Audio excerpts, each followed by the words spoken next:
Thank you. I didn't expect so many visitors here at that hour. I'm teaching Eastern European history, and please do not expect from me that I know the detailed story of each of the countries of the region for every period in time. So my main topic is 20th century Soviet history, stuff like this, Stalin, a bit of action. But of course, I should cover also earlier times and different regions.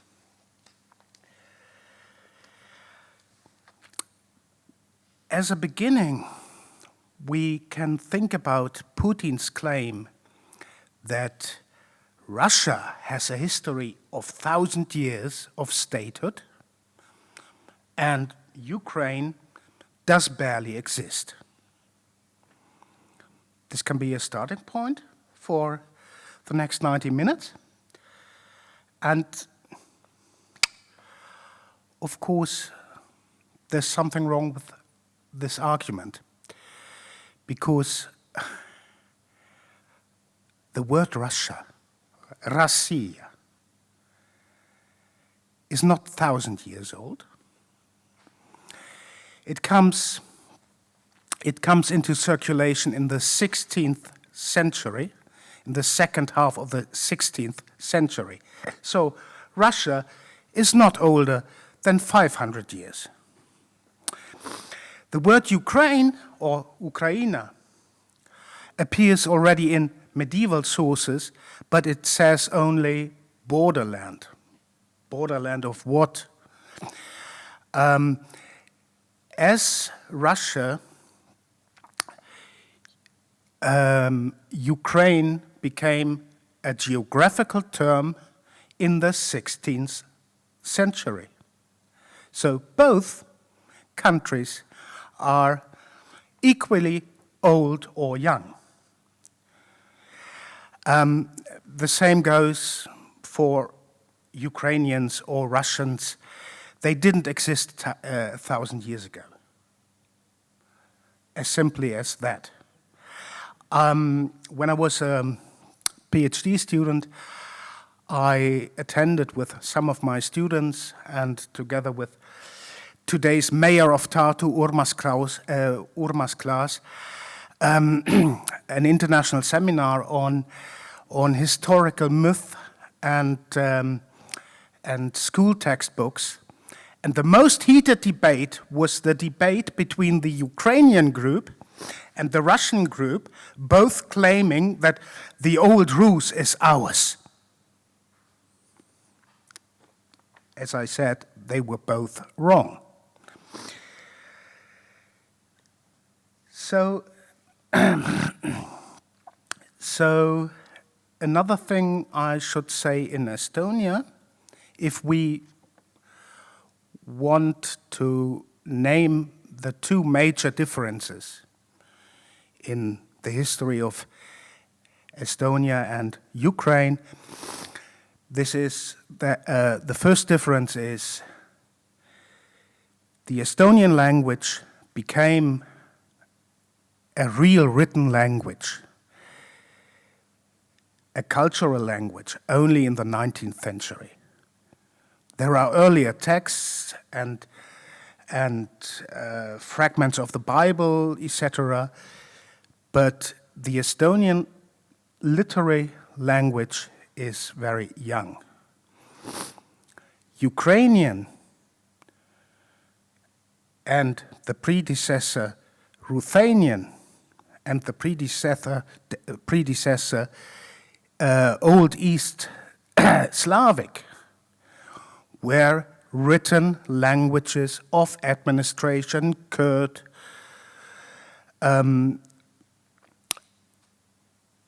religion, everywhere. Second, between the time Estonia was conquered and the 19th century, Estonians couldn't really enter higher ranks of society, or they had to be Germanized, Russified, whatsoever. So Estonian society was always peasants and low-ranking people in the towns, more or less. Whatever happened to the Eastern Slavs, though, they were always represented in all ranks of society, independently from the rulers. So there was always a local nobility. Sometimes maybe Polonized, sometimes maybe Russified, but those Eastern Slavs covered the entire society. And these are two major differences you have to keep in mind if you want to have a comparison. So, Slavic tribes appeared first in the 5th century in what is today Eastern Poland.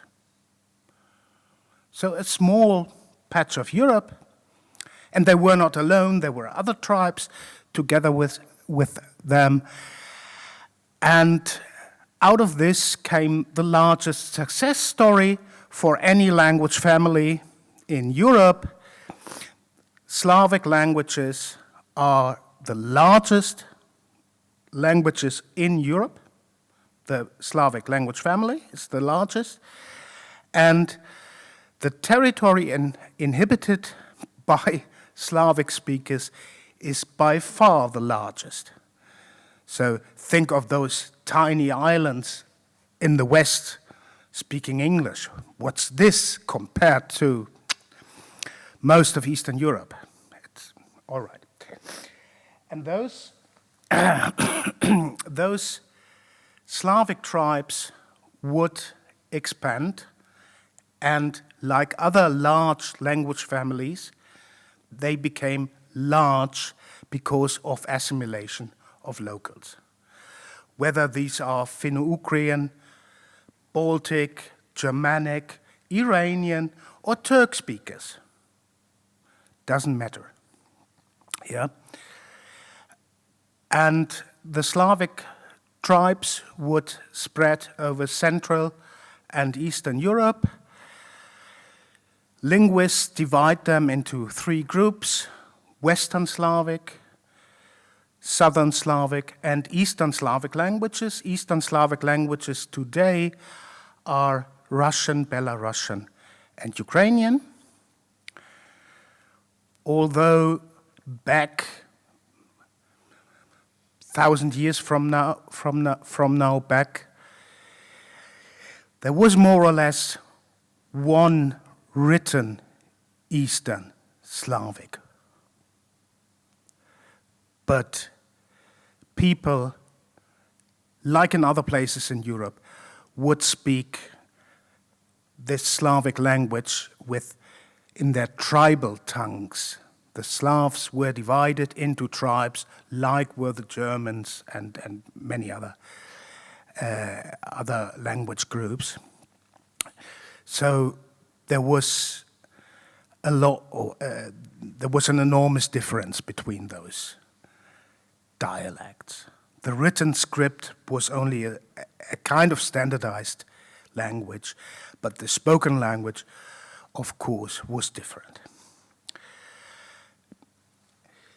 So the Slavic tribes spread, but they started relatively late with state building. And for this state building in the East, we have to bring in the Vikings. Okay, Vikings like an action movie?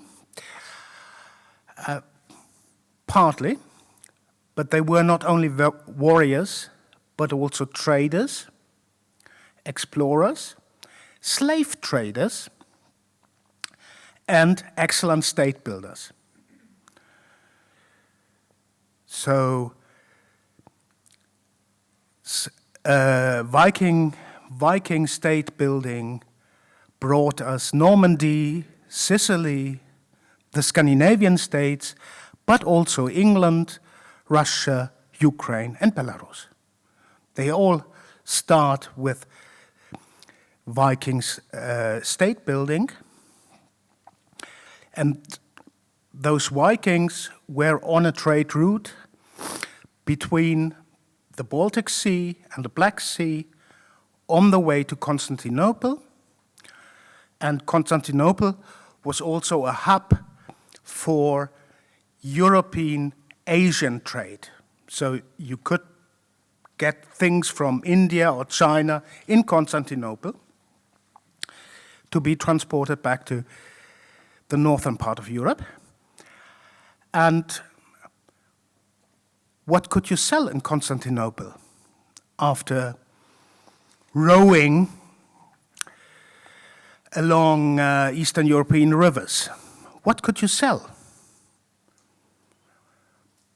Among other things, slaves. Slaves you pick up on your route. And the word Slavic, or the Slavs, well, means originally in Slavic languages Slavoni, Slovani, so people who understand the word, people who speak a Slavic, people who command the word, people who speak a Slavic language,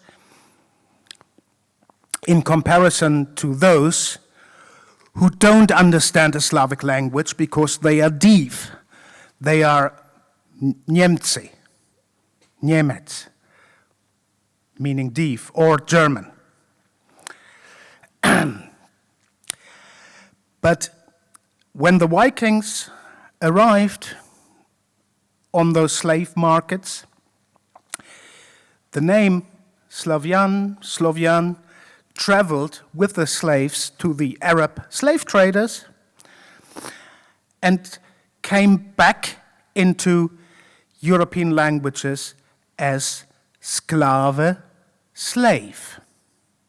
So this is the reason why Slav and slave are so similar, and because, well, around Constantinople and further on, Slavic slaves were quite popular, like later in the Ottoman Empire, and they were an easy prey because they were pagans. Okay. Those Vikings started to control the rivers, and some settled down, started to control the surrounding area, which was mainly inhabited by Eastern Slavs. And the double process of state building and Christianization began. So the Christianization of the Rus, how this territory would be called later, started with somebody called Valdemar originally. In Ukrainian, he would be Volodymyr, and in Russian, he would be Vladimir. And I, Olaf, would be Oleg in Ukrainian and Oleg in Russian. And Helga would be Olga. Quite easy. And where does the name Rus come from? It's not a Slavic word, actually. The majority of Eastern European historians nowadays buy into the story of Finno-Ugrian origins. So those Scandinavians traveling down the rivers were using a rudder, ruotsi, which then could mean a rudder.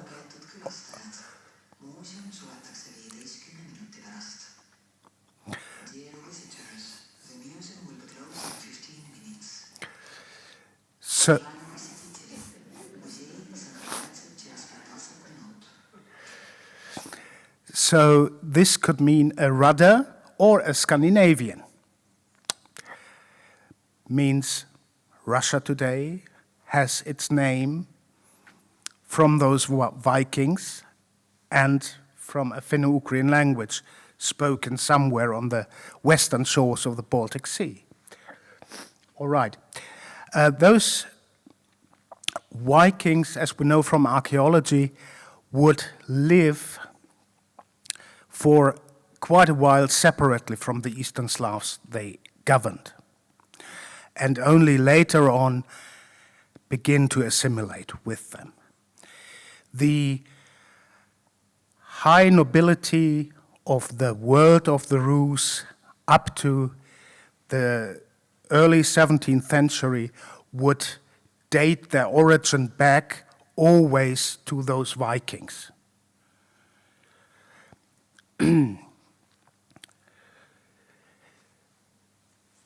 What else can be said? Christianization meant that this new state and its inhabitants could not be enslaved anymore by other Christians. Christianization was also quite comfortable in relation to Byzantinum. And the near location of Byzantinum is one reason why Valdemar chose Orthodox Christianity and not the Catholic version, which was also around the block, and which was mostly chosen by the Western Slavs. Christianity also brought a written language. Vikings used runes. Okay, they could live with this, and you find rune stones along the trade route all over Eastern Europe. But the written language which was brought in was the Orthodox written language developed for the mission of Slavic nations, Church Slavonic, with an origin in the southern Balkans. Over time, this Church Slavonic would become more a language of the church and would be replaced by Old Eastern Slavic in other written sources. This old Rus, as we see it here, was not a unified state. There were nearly no unified states in Europe at that time, but a collection of principalities, and here are only the largest ones on the map. And I use maps that you can visualize what I'm talking about. But there is a problem with all historical maps. They seem so objective, clear-cut, and so on. But for this period, it's a lot of guesswork. First of all, you see outright mistakes. So this area should belong in the early 12th century to the Rus, which is, and with the town of Yuriev. Well, Yuriev disappeared 70 years ago. It was a temporary settlement here on the hill of the cathedral, and existed only 30 years, so it's nothing. So there are mistakes in this map, and And also those borderlines and everything is pure guesswork. And it seems, there are all living Eastern Slavs. Of course not. There were all kind of other tribes. But with a Viking Eastern Slavic dominance. And here we come to real guesswork because, well, those regions paid tributes, but depends on how high the tribute is, whether it's 5 reindeers or 500. It makes difference. Yeah? Is it just formally or not? So the early maps are always a lot of guesswork, and those independent principalities those princes were related with each other through family ties, but they would fiercely fight each other for dominance. And the story of the old Rus is also a story of killing your brothers and sisters to ensure that you become the prince, etc. So this is not a unified state, never ever. And you also see what is today southern Ukraine and the Crimea did not belong to the Rus. This is steppe country, and the steppe is a territory for horsemen, whether Mongols, Tatars, others, those who really know to fight on a horse, and the steppes would be colonized by Europeans finally only in the 18th century, in the late 18th century. Until this, it's outside Rus or whatever there existed. Yeah?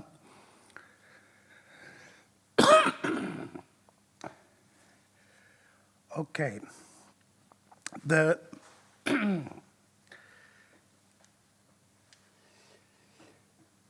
story of Rus ends more or less, the story of the Rus as a mighty, large agglomeration of different principalities ends mainly in the 13th century with the Mongols.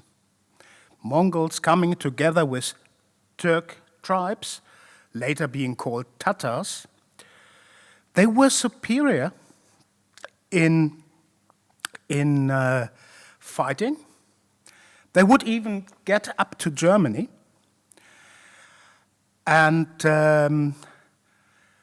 they must have been quite good in logistics. If you have your main base in Mongolia, well, look at the distance. So the Mongol invasion shook up the old Rus. Some parts here, Galicia, Volhynia, could remain independent for 100 years, and would then be taken over by Poland. And the northeastern part of the Rus would turn into, well, we can call it Mongol Rus, vassal states. They had to pay tribute.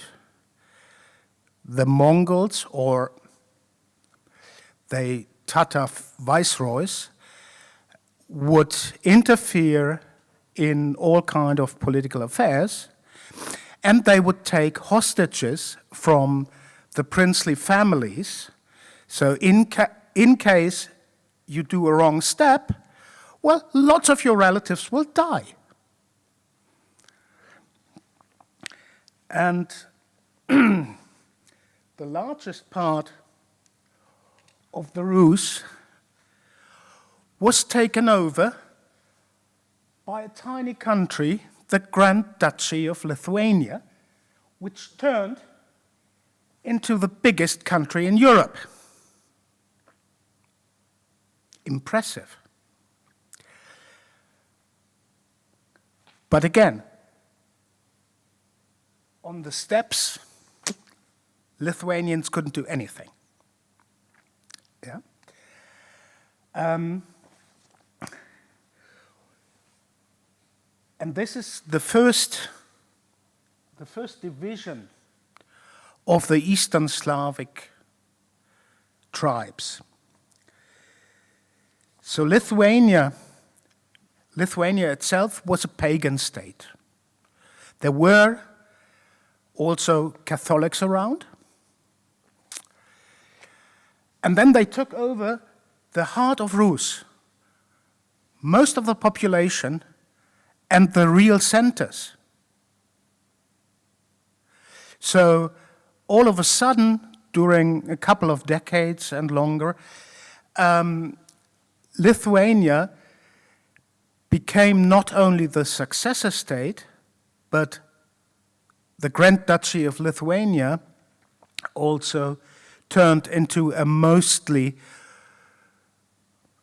Ruthenian state, where the vast majority of the population and also of the nobility were of Eastern Slavic origin.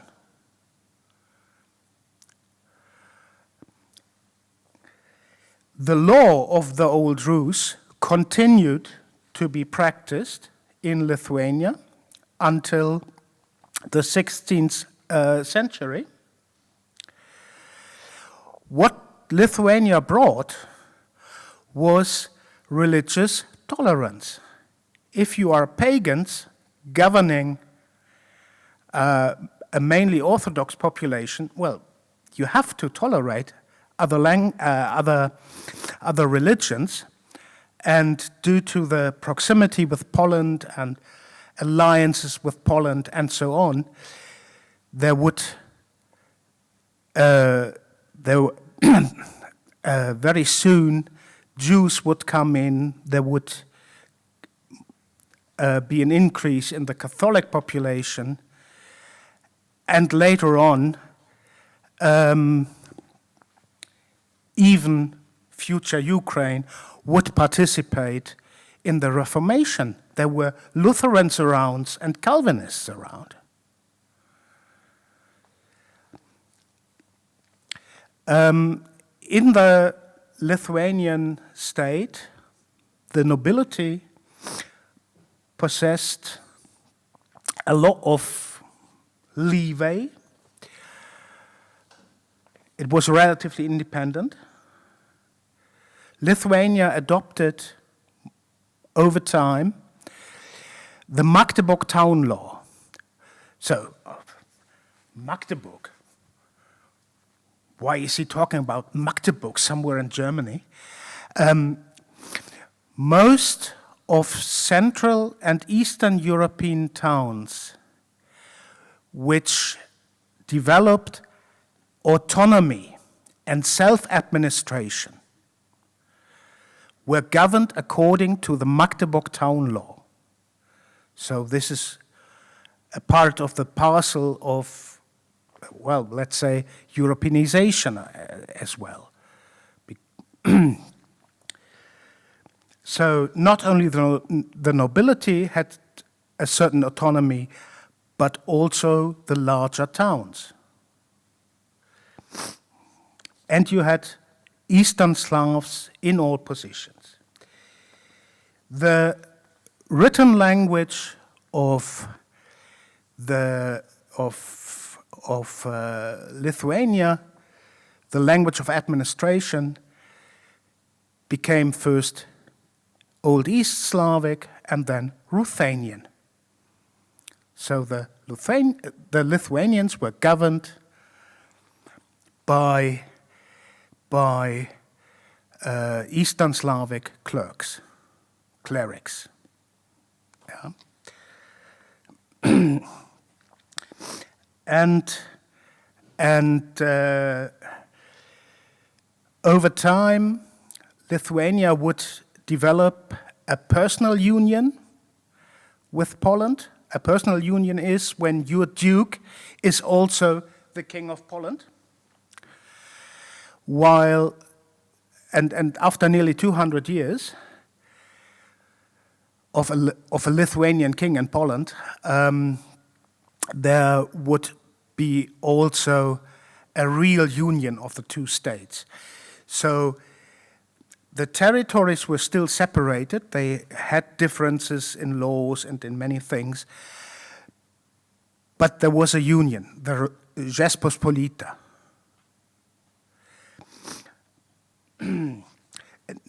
Now, some few words on language.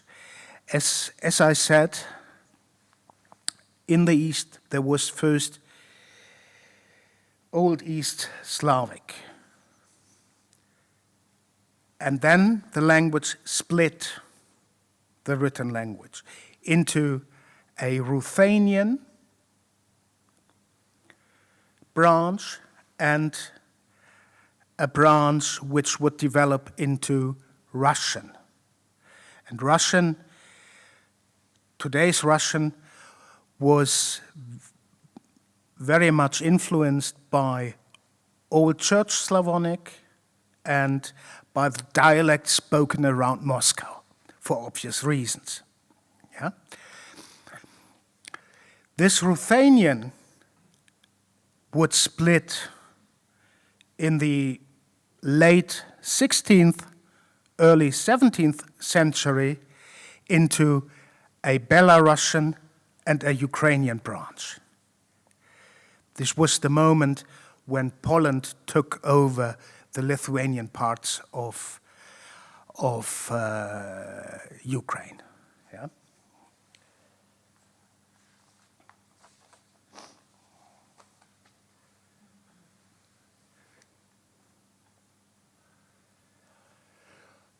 This is later.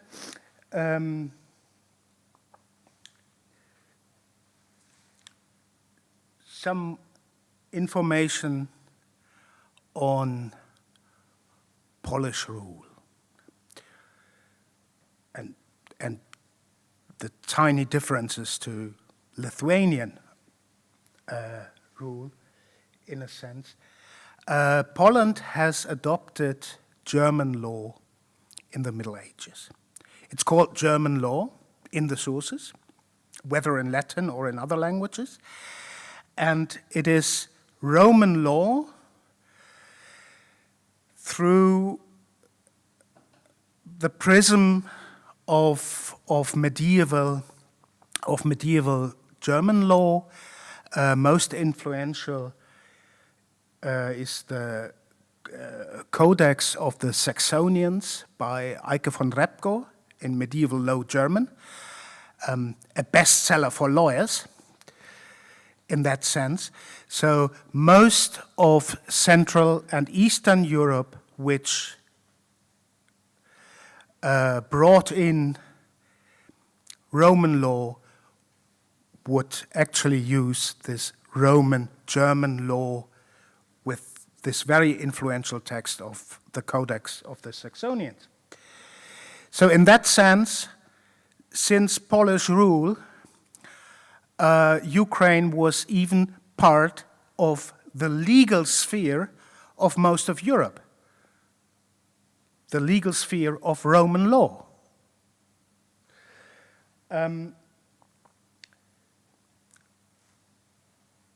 Under the Poles, there was also the same religious tolerance.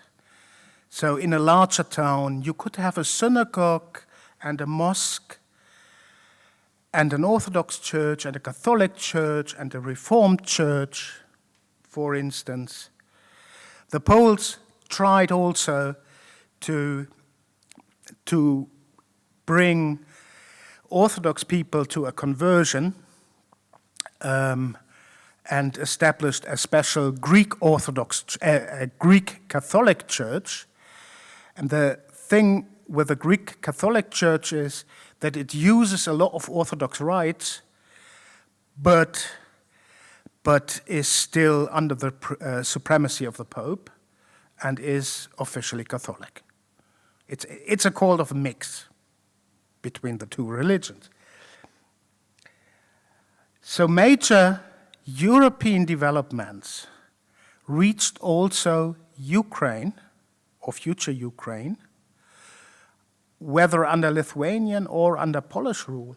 So the Renaissance, the Reformation, Humanism, Baroque, you can find it there. And since this Lithuanian and then Polish part of the Rus was the old center, cultural, intellectual center, with scholars in Kiev, in Chernihiv, etc.,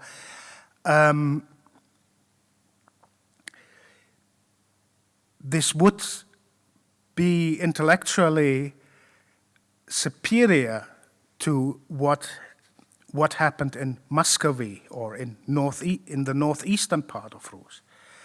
And one reason was religious tolerance, and that you could easily connect to the Catholic, the Protestant world, that you can read their texts, that you have the Jews around the corner, that you have the Muslims around the corner, all these things. The nobility remained independent. It gained actually power. So the Polish king was elected by the nobility, formally. Well, in reality, he was elected by bribes. But this is another story.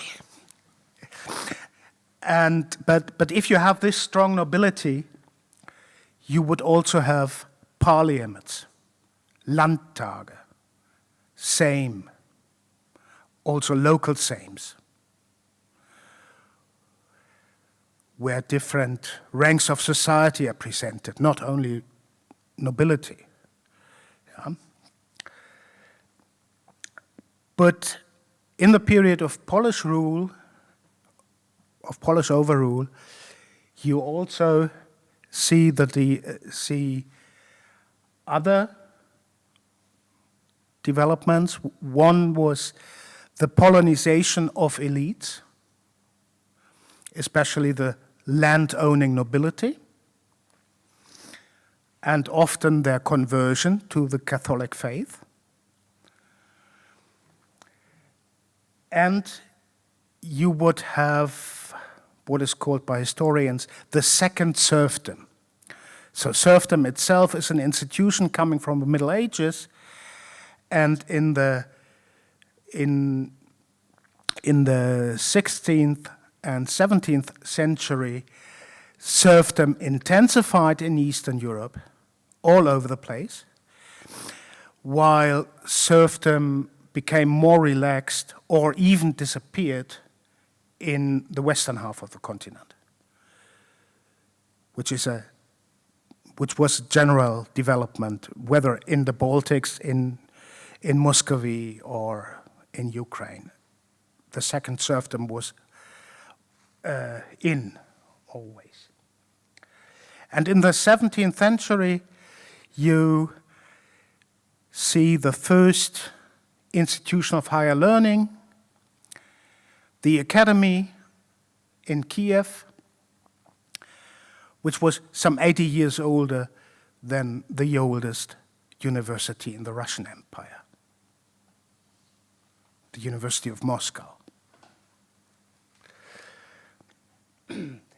Now, if we speak about Ukraine, it helps a bit to also look at Muscovy, to have a kind of comparison. Muscovy expanded, took over other principalities of Mongol Rus, and was actually for a long time the main partner of the Mongols in the area. But even with expansion, Muscovy knew only two religions: Orthodox Christianity, all Christians were Orthodox, or Islam.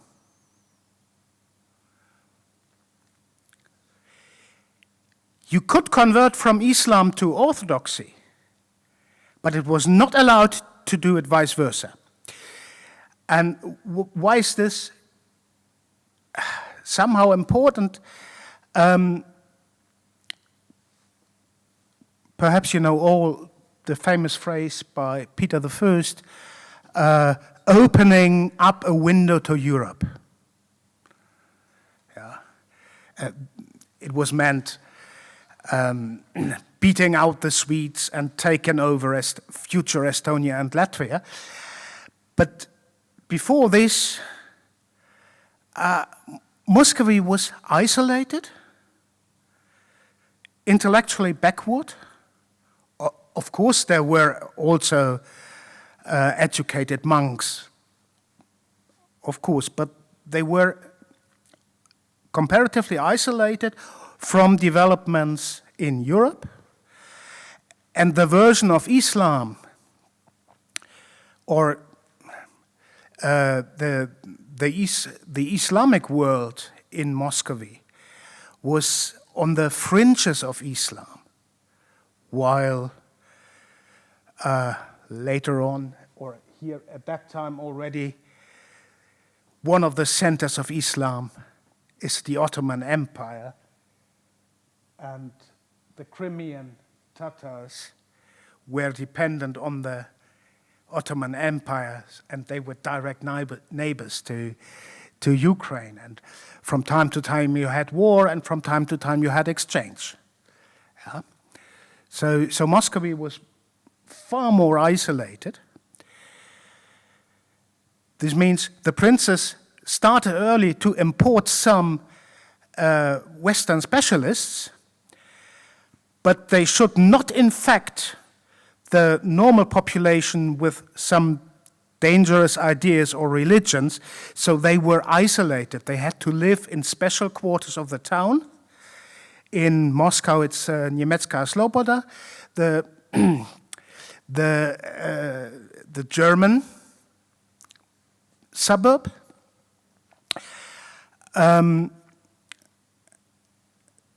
So, yeah, there were foreigners, and what they did was visible. The Kremlin is a grandiose example of Italian architecture, as the fortress in Ivangorod. But it's only in the 18th century that the Russian Empire really opens up to the world. Before this, it's isolated. But there are other differences in comparison to what happened in Ukraine. The nobility in Muscovy was a service nobility, and the stress is on service, dependent on the ruler, and the ruler could kick you out of nobility. And some crazy rulers would even kill you. Just, you know, this wave of terror under Ivan Grozny.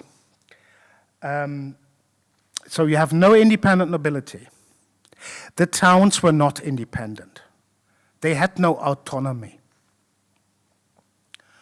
The Duma, Boyarskaya Duma, parliament, was a thing from the Middle Ages. The first Duma in Russia would reopen after the revolution in 1905. So no parliaments around there. The laws were of Rus origin and then more and more of Muscovian origin. And you had the second serfdom, as in Ukraine. Now, I wanted to explain what this card meant. There was so Lithuania and Poland, they were a union, and there was a temporary plan to bring in a third part into this union. This would be Ruthenia. This plan failed.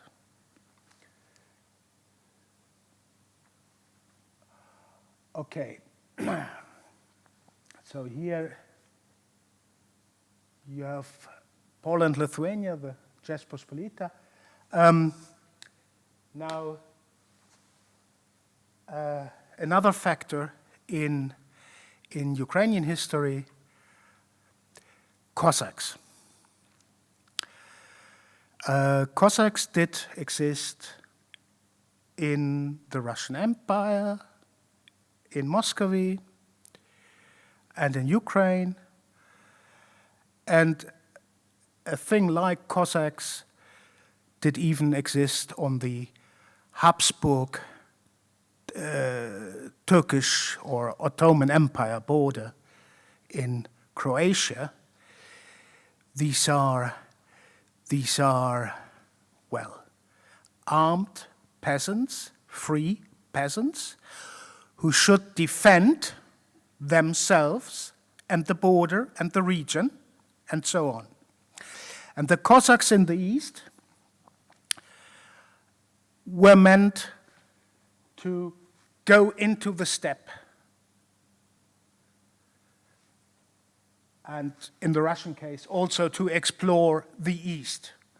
They would end up in Alaska with their expeditions. And Cossacks consisted mainly of runaway serfs and people looking for the fortune or a better life or whatsoever.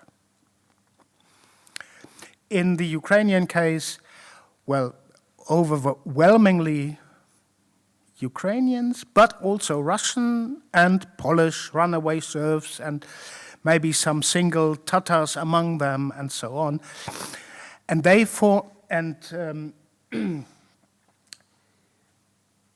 they learned from their enemy. They copied the Tatar cavalry. And Cossack cavalry, for a certain moment in European history, became a mighty force on the battlefields of Eastern Europe. So they learned from the Tatars how to fight on a horse most efficiently. And so Cossacks established a territory with self-government, often being on the side of the Poland, Lithuania, mostly fighting against the Crimean Tatars, but not always. They could also change sides. You know, if you are a real military force, you can hire out your Cossack cavalry to the person who bids the most.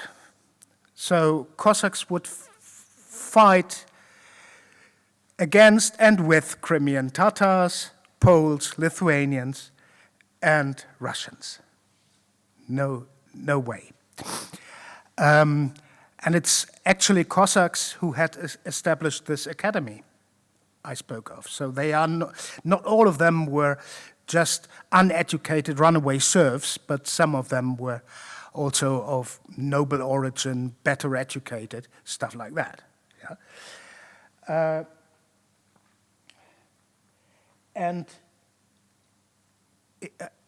Well, in today's Ukraine, Cossacks play an enormous role in this national myth of Ukraine, okay?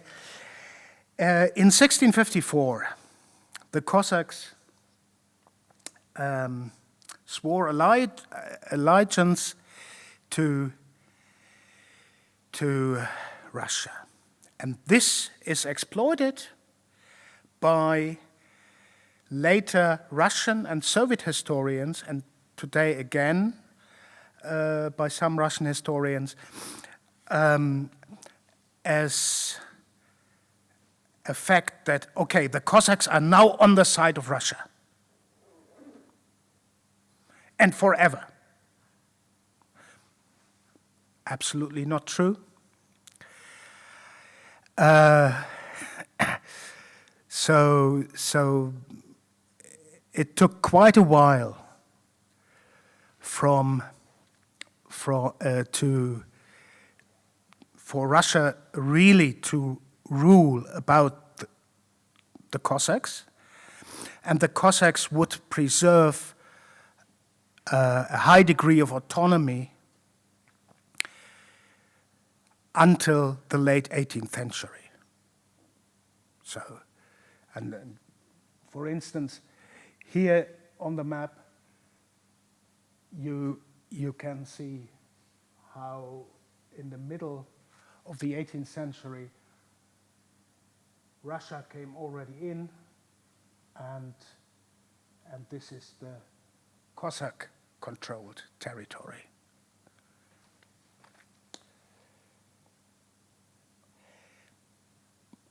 It took nearly 150 years between 1654 and Russian control of most of Ukraine.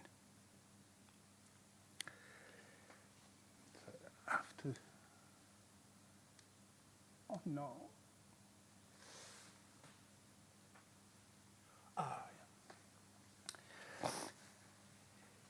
So it's the partitions of Poland which brought most of Ukraine to Russia at the end of the 18th century, not earlier.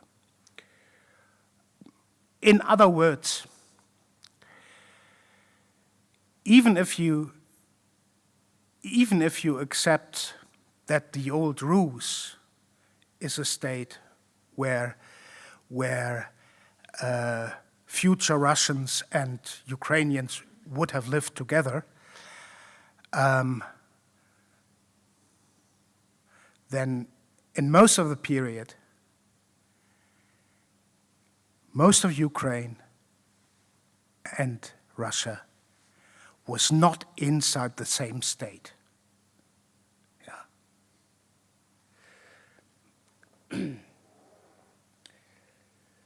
So it's the partitions of Poland, but one part of Ukraine was left out from the Russian Empire. Also, Habsburg benefited from the Polish partitions, and Galicia would become part of the empire, dominated by Poles, with a majority population of Ukrainians, or Ukrainian speakers, but in their Ukrainian culture could flourish until the very end of the Habsburg Empire. So Galicia served as a kind of Piedmont for Ukraine in cultural terms. Piedmont, a small piece of Italy, which took over later Italy and united it. Yeah, this is the term of Piedmont. So when the Russian Empire finally received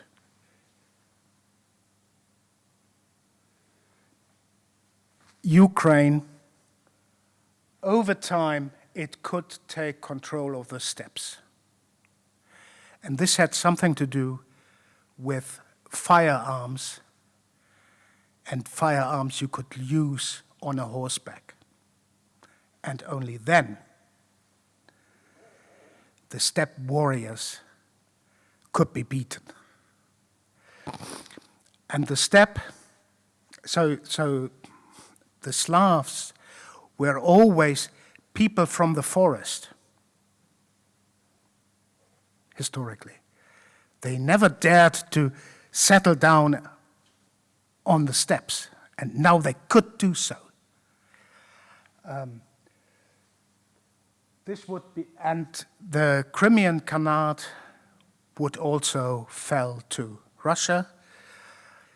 So when Putin claims anything about Crimea, please, first of all, you have to give it back to the Crimean Tatars, and then we can discuss about history, because it's their state who governed there for the longest period of time.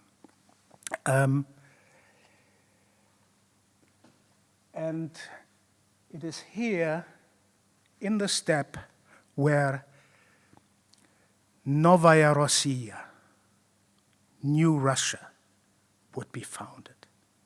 Yeah. What is today part of eastern Ukraine, part of southern Ukraine, settled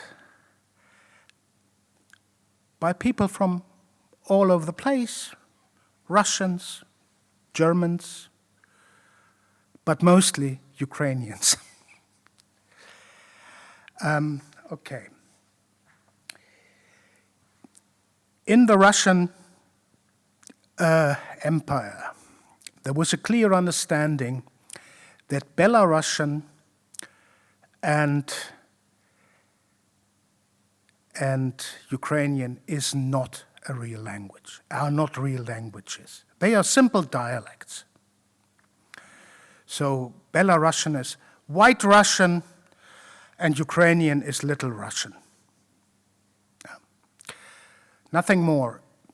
So if you would send people to school, why should they learn a dialect? So the Russian Empire at the beginning of the 19th century forbade schooling in Ukrainian, period. It was only in Galicia that Ukrainians could learn in their native tongue.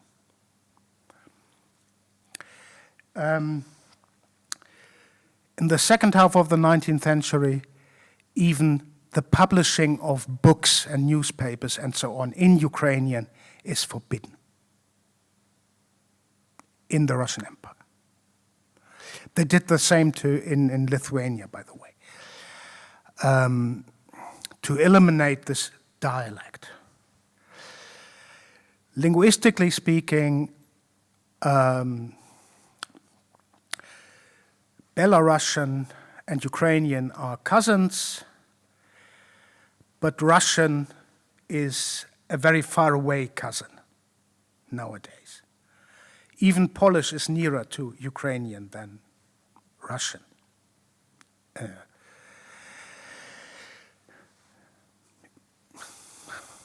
How can you describe it?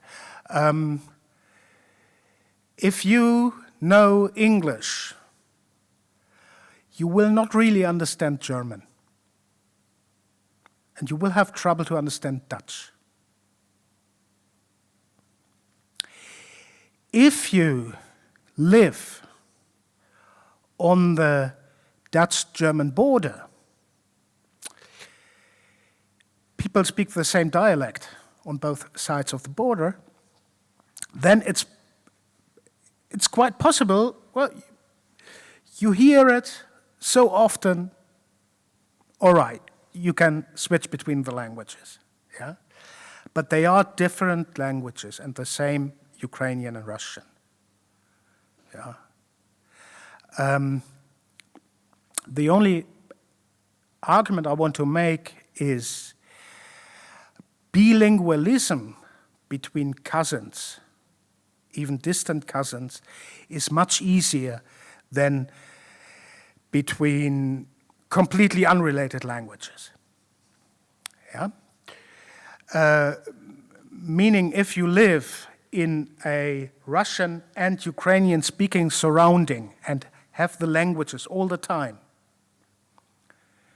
then it's quite easy to build up a bilingualism, and you see it in Ukraine if you travel around, especially in the central and eastern parts. People are switching from one language to the other, and you don't understand even which is their mother tongue. Okay, that Zelensky speaks with a Russian accent is clear. All right, even I hear it. But this is possible. So if we hear about Polonization and Russification, first of all, we speak mostly of the elites. It's not the masses in the 18th or 19th century. And secondly, they are living in a bilingual surrounding. They always have to switch. So a lot of Polonized Ukrainian Catholics would, of course, also speak Ukrainian with ease. And the same goes for the case of Russian. If we look into Estonian history, German-Estonian bilingualism was not so widespread. Yeah, one of the languages was always number first, the first number, high proficiency, the second, well, with an accent, with mistakes, and so on. The same goes for Estonian-Russian bilingualism. There should be 28% of the population to be able to master Estonian-Russian perfectly. Well, most of them don't. And it has something to do with the fact that the languages are so distant from each other. Yeah? Which, okay.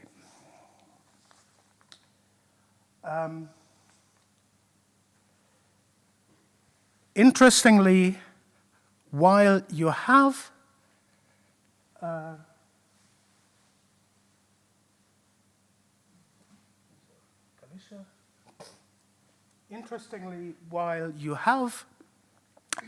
officially a politics of Russification, the language border of Ukrainian expands, because those new territories are mostly settled by Ukrainians. So by the end of the Russian Empire, the Ukrainian language covers the largest area ever. Okay, second issue. When did people realize that they were Russians or Ukrainians? You know, my Ukrainian is not existent, so I have to use Russian words.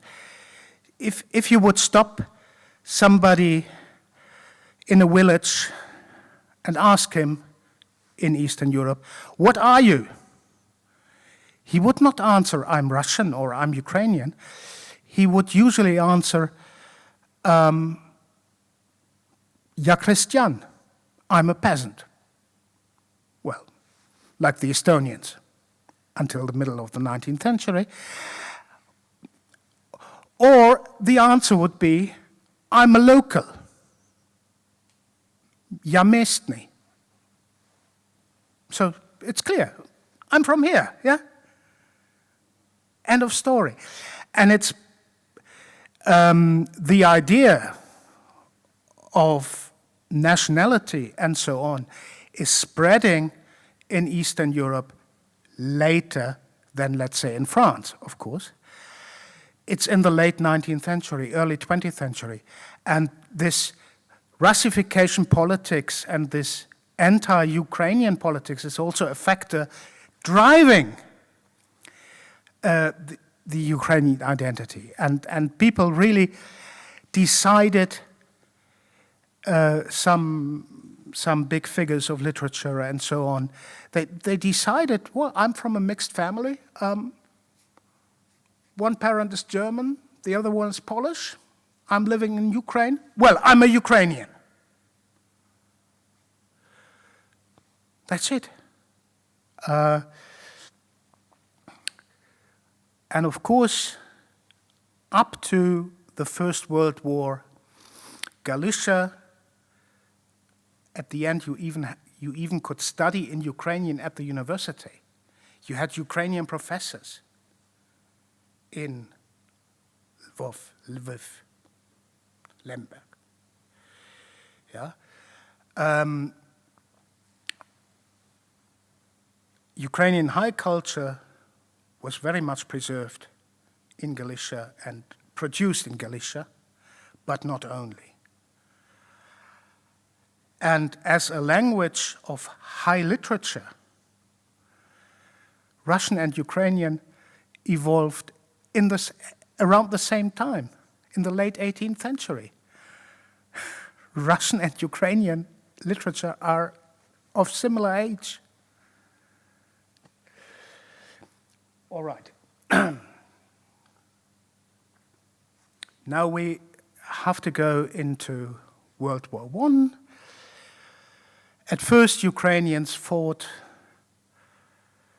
on both sides of the front, in the Habsburg and in the Russian army.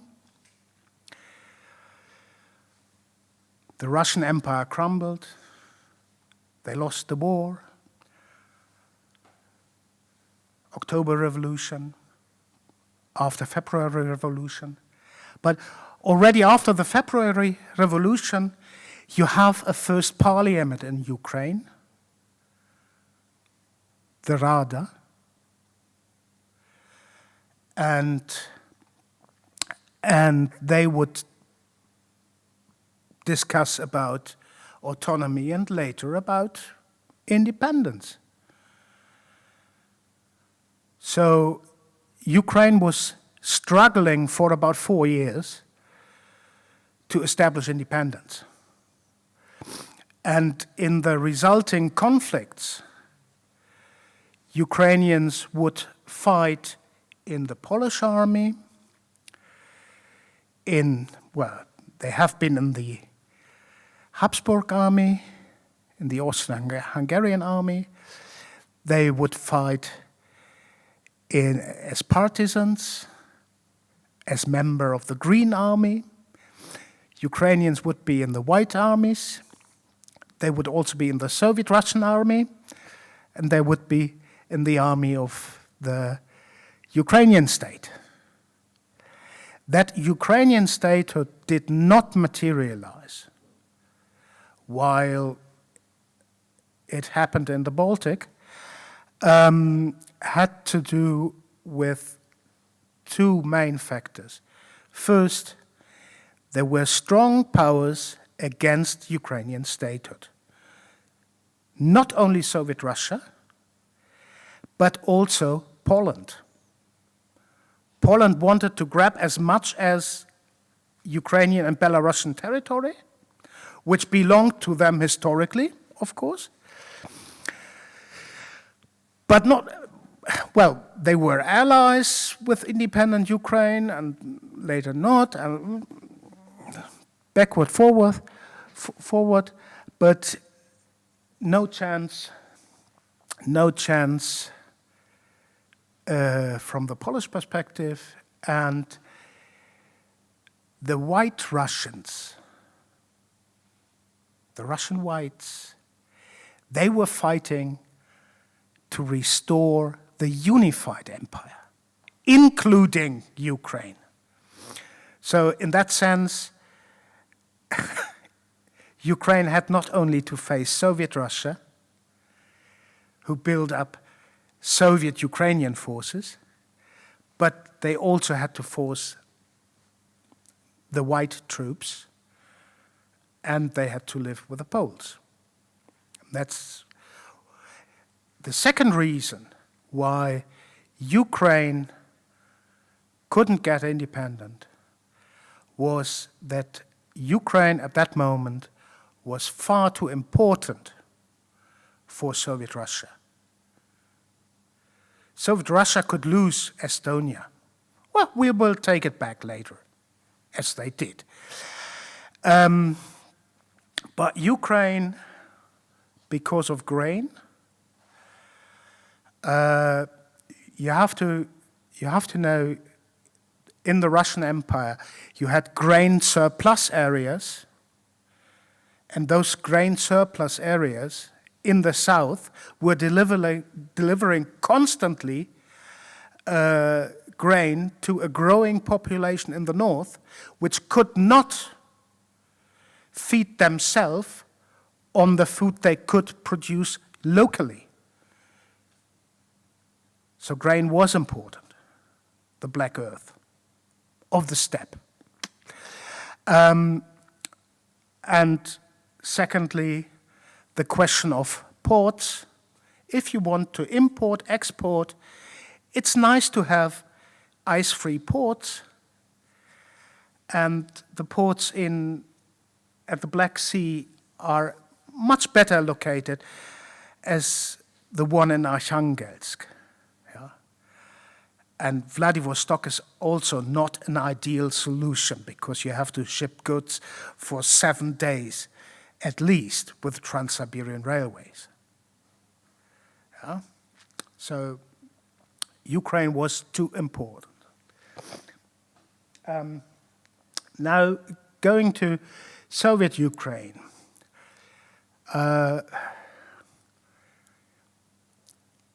There's an interesting double process, double-edged sword. The main author of Soviet nationalities policy was Comrade Stalin. And this Soviet nationalities policy foresaw that all the ethnic groups of Soviet Russia, the Soviet Union, should go through different stages of development, including being a nationality.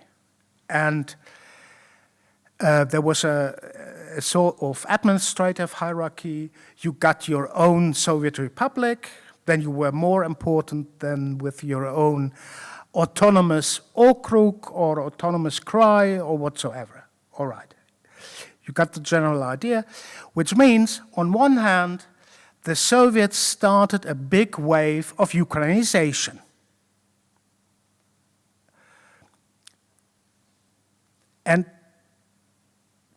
But then, happened after forced collectivization, the biggest man-made famine in Europe. What the Ukrainians call Holodomor, with 3 to 4 million deaths in Ukraine and an equal number in Kazakhstan and southern Russia. Okay, this is one thing. But the other thing is, during the Great Terror, well, when we think about the Great Terror, we think about political arrests, but the largest part of the Great Terror turned against national groups, nationalities, minority nationalities, Poles, and there were still Poles in Ukraine, of course. Poles were executed, there were roughly 100,000 Poles executed out of 700,000 victims. The majority of victims of the Great Terror came from the nationalities, especially European nationalities who had a nation state outside of the borders of the Soviet Union. So Finns, Estonians, and so on. But the Soviet Union also turned against those Soviet national intellectuals. They had built them up over the last 15 years, and then those Belarusian, Ukrainian, and Tatar, and whatsoever, those intellectuals became enemies. So after Ukrainization, a part of Ukrainian culture was eliminated physically.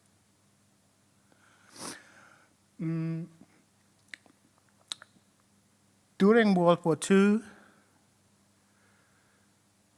Ukraine has always been multi-ethnic, multilingual, and multi-religious.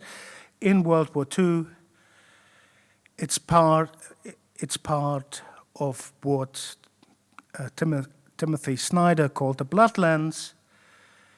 You have the elimination of Jewry in the Holocaust, also with the help of Ukrainian collaborators, of course, like everywhere else. Yeah?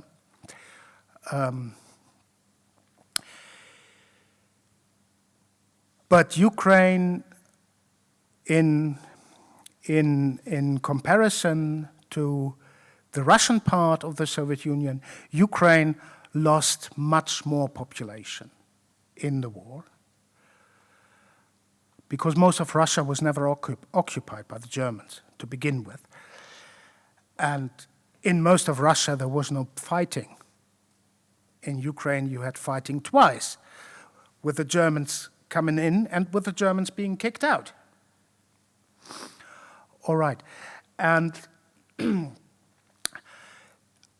in Ukraine, you see also the fiercest anti-Soviet resistance after the war. If we think about European wars or warlike conflicts during the Cold War, well, there is the Greek Civil War, 250,000 deaths, and then there is no big event. There is one big event. This is anti-Soviet resistance from Estonia in the north up to the Black Sea, including in Poland, including in Romania. And this anti-Soviet resistance would lead to as many deaths as the Greek Civil War, approximately 250,000. Those are the figures from Soviet archives. And those things were counted quite reliably. Yeah. So the war was not over everywhere in Ukraine afterwards. But Ukraine also changed borders.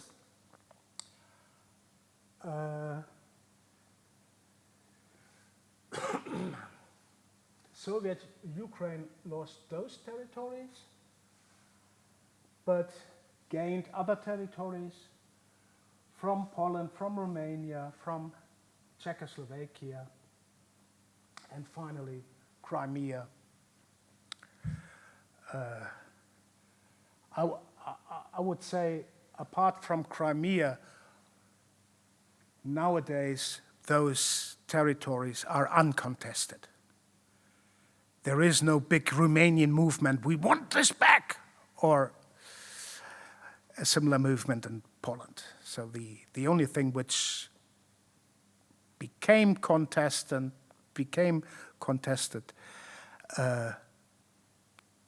because of Vladimir Putin was Crimea. So,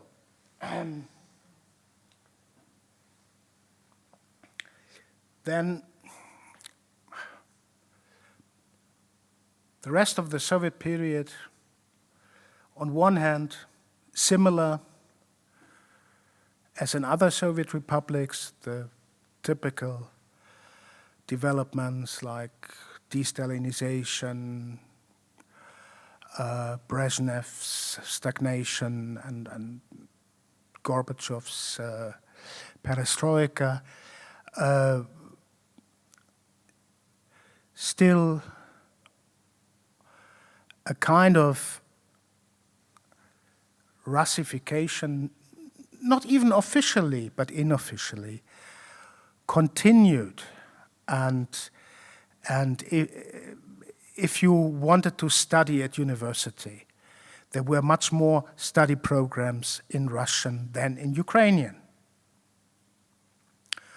Although in the Republic there were more Ukrainian native speakers than Russian native speakers. And then you have also the question of prestige. So Russian was the more prestigious language than Ukrainian. Ukrainian associated with uneducated peasants, hoholds. By the way, because the Imperial Russia fought against schooling in Ukrainian and against the Ukrainian language, the attendance rates in schools in Ukraine, on Ukrainian territory, were much lower than in other parts of the empire. So school was voluntary.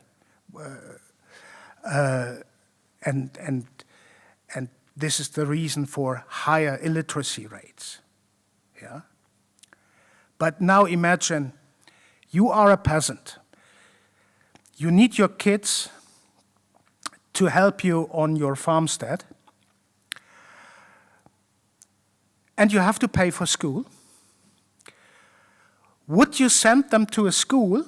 Well, in your village, everybody speaks Ukrainian. Would you send them to a school where they start right from the beginning in Russian, a foreign language? And what are they doing with Russian in our village?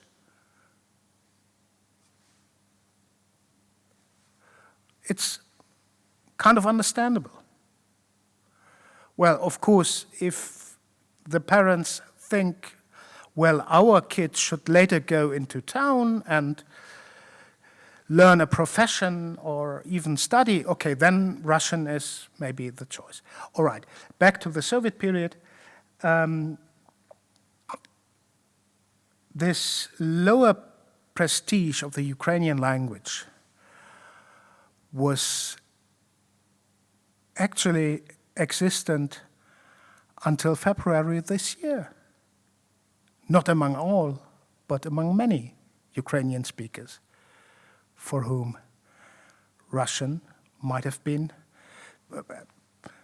being bilingual, Russian is the language of a great culture. Oh, our small Ukraine, you got the idea, yeah?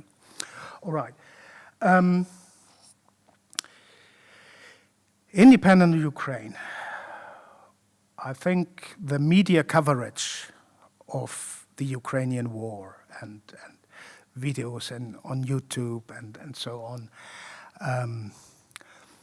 have shown quite a lot about the history of a recent 30 years. So I make this very brief.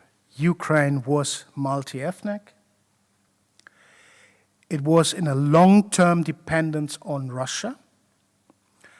And whenever it was attempted to break away from this dependence, there was a reaction. And the latest reactions were in 2014, annexation of Crimea and those so-called People's Republics in the Donbass, and then in 2022, the final attack.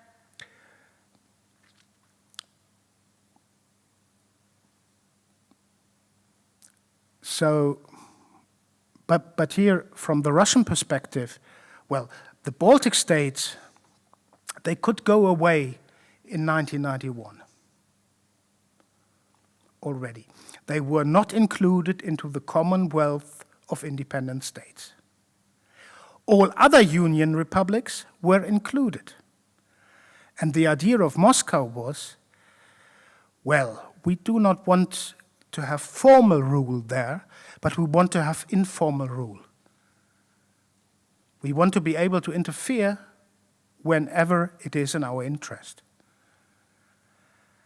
And there were more interests in, let's say, Ukraine than in Tajikistan, of course.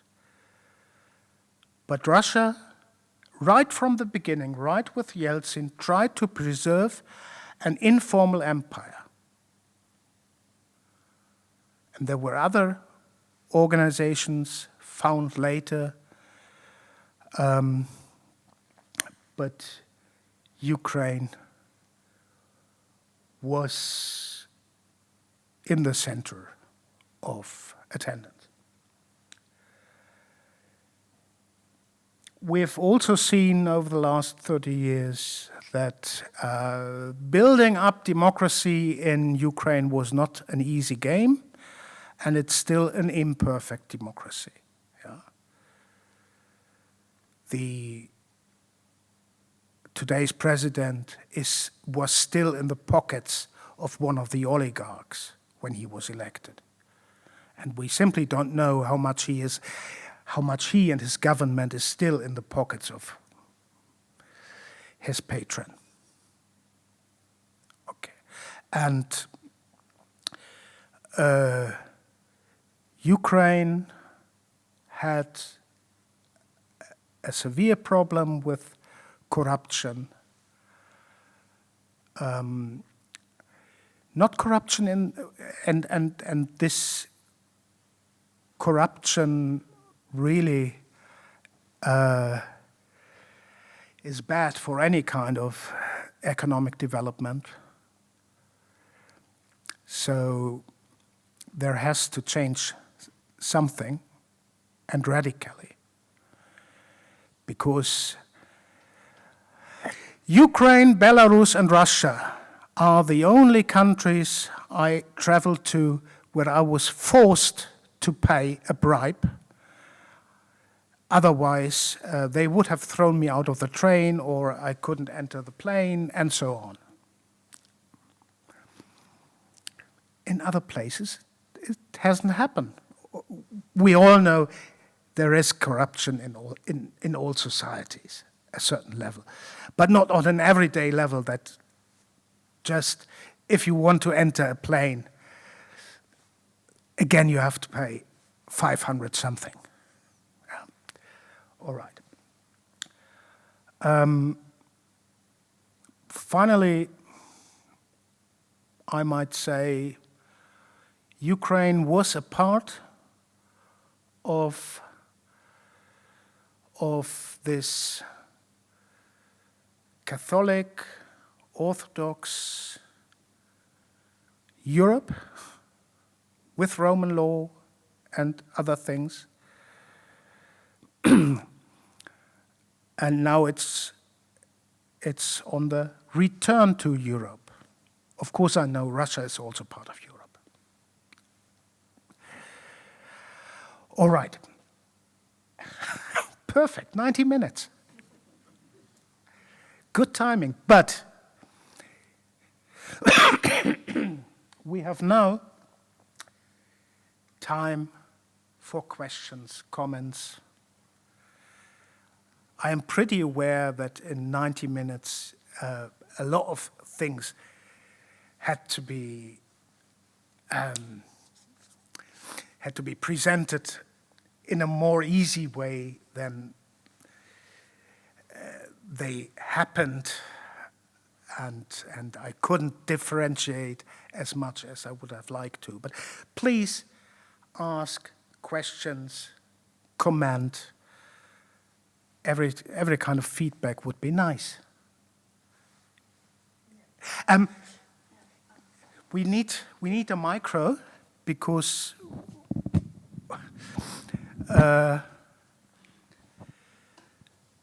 this lecture should go online sometimes. Oh, great. Thank you for the lecture. I have one question. Have you read any Ukrainian historians' works, and can you recommend anything? Okay.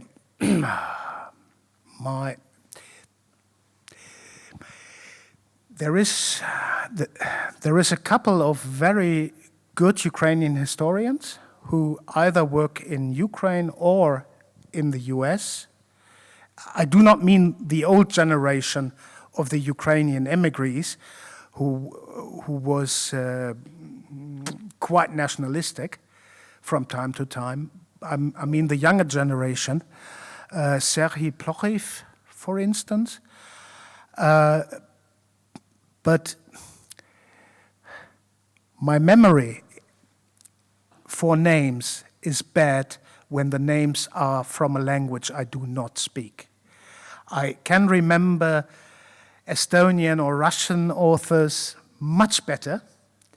You should look out for, if you read English, you should look out for those Ukrainian authors of my or a younger generation who started to publish with the major English language publishing houses. Mm-hmm. So my memory is bad. If I see the names, I all of a sudden can recommend you somebody, but thank you.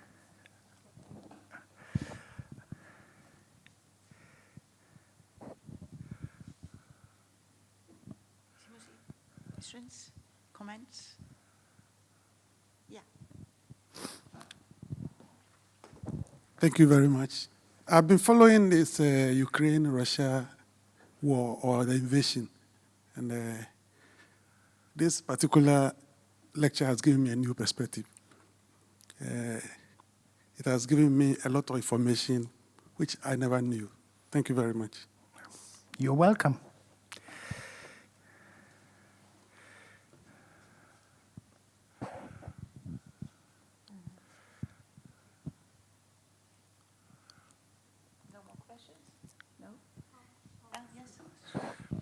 Yes, I have to echo what the last gentleman said. Thank you for all this new information.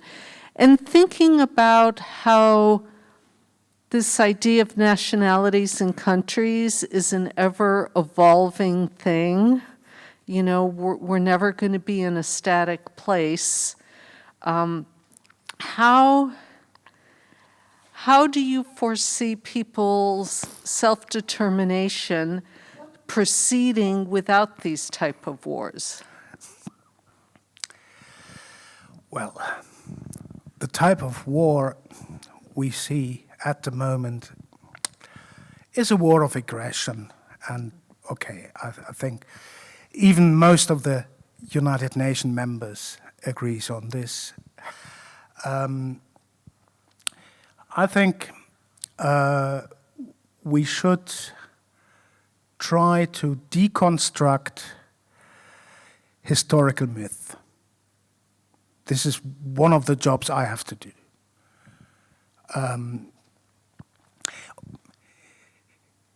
History is not a science. It's located at the arts faculty in English-speaking countries. So I'm more a writer than a scientist, and it's more important to do the interpretation, and interpretations will be revised by the next generation, and they will prove that I've done a lot of rubbish and got many things totally wrong, and this is okay. But this is the part of history. Another thing, you should be open-minded. It's an advantage to have an open society, to have a tolerant society in terms of religion in history, but also in any other terms, whether it's gender or, well, the word race is already racist in a way, yeah. in all those terms and political views and whatsoever. And and when it comes to ethnic groups who morph into a nation, well, it should be clear, all nations are constructed. And if we know this, and after we have deconstructed them a little bit, I think then we can be more tolerant to different ideas, and we have to take care with. We have to be very careful with some of those nationalist claims we hear very often, and this is not confined to authoritarian states. Some decades ago, there was an outcry when the French Parliament passed a declaration that French colonialism, because of the mission civilisatrice, this civilizing nation, was beneficial for everybody being colonized. So, okay, ask the people in Algeria about it.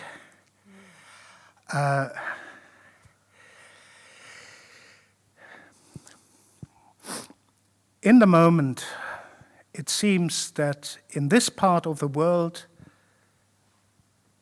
and it's the only part of the world I lived 4 years in Asia, but this part of the world I know much better. In this part of the world, it seems that the nation state is somehow a success story to integrate society whatsoever, but the success is greater when I also accept minorities, whether historical or others, when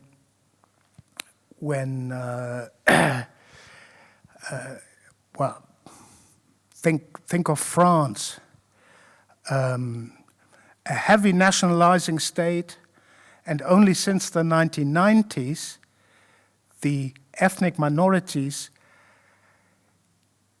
can learn or might learn their native language in school.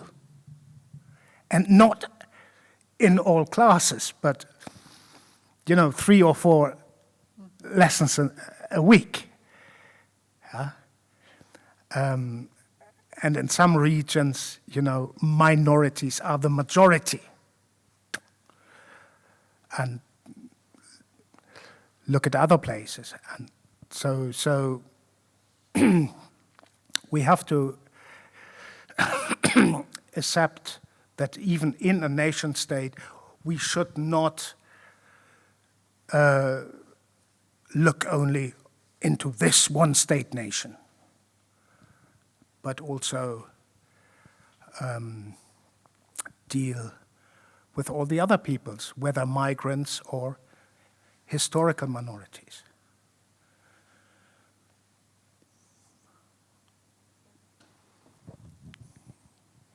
Aitäh. Any more questions from Ukraine? Or comments? First of all, I would like you to thank you for this class. It was quite interesting and really briefly familiarizing with Ukrainian history. And, while I was sitting, I have forgotten what I wanted to say. But I really wanted to thank you that you spread awareness about that. And a question. I believe that people who know history, they have got a key to the future. So what do you think, how will this war finally end? Not just the really accurate analysis, just your thoughts. Okay. As much as I have experience in military history, which is not that much, as long as the West is strongly supporting Ukraine, Russia is not able to win. And as long as the West is supporting Ukraine with heavy weaponry and even tanks and stuff like that, then Ukraine has a fair chance to win. If we accept a stalemate and Putin gets away with this, then we set an example for his regime. Well, he will die earlier or later, but for his kind of regime, we will set an example that it pays off to attack a neighbor, and we will set a very bad example for lots of other authoritarian rulers who would like to have a piece of the neighbor's land.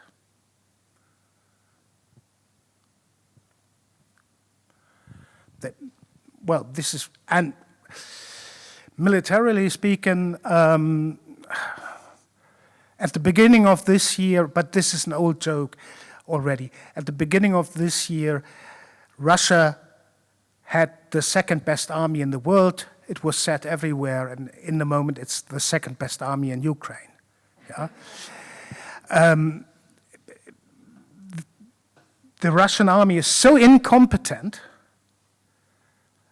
and well, the Ukrainian army has not reached NATO standards yet. This is clear, but if we simply look at fighting power and brains and tactics and strategy and so on, the Ukrainian army has not enough weapons, but it's the better army. I think this should be clear.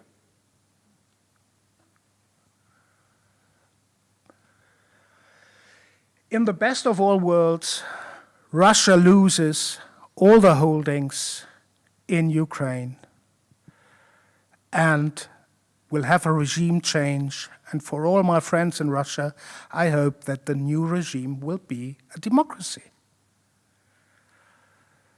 But in that moment, there should also be a very strong work on all kind of, well, nationalistic, in the destruction of nationalistic myth.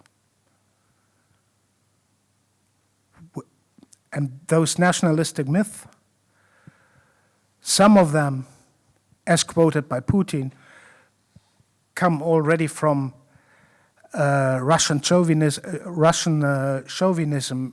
in the Tsarist era. Others are Soviet chauvinism. And the first president of Russia, Yeltsin, decided in the mid-90s, well, communism as an ideology has failed. Democracy and liberalism seem not to mobilize people, so we turn to nationalism.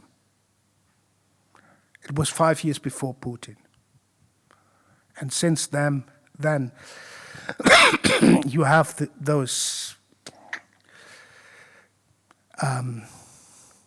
strange ideas. Strange for people in the 21st century. If you go a little bit back in time, similar ideas would be entirely acceptable, whether in Japan or in Britain or in France or Germany or Poland. Yeah? So there's a lot of work to do. And for my friends in Russia, I hope that things turn out good, not only for Ukraine, but also for the other part involved.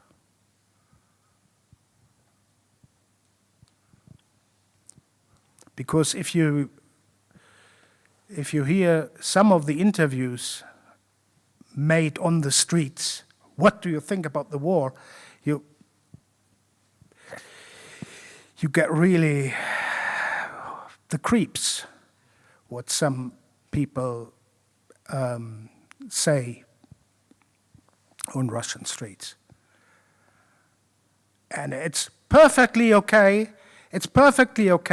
to bomb Ukraine since February, but an explosion on one lousy bridge which was erected on occupied territory illegally, one tiny explosion, oh, vengeance!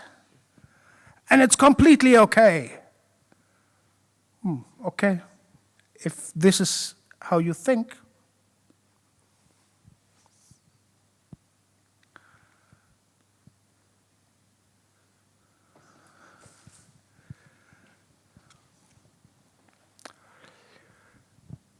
Any other?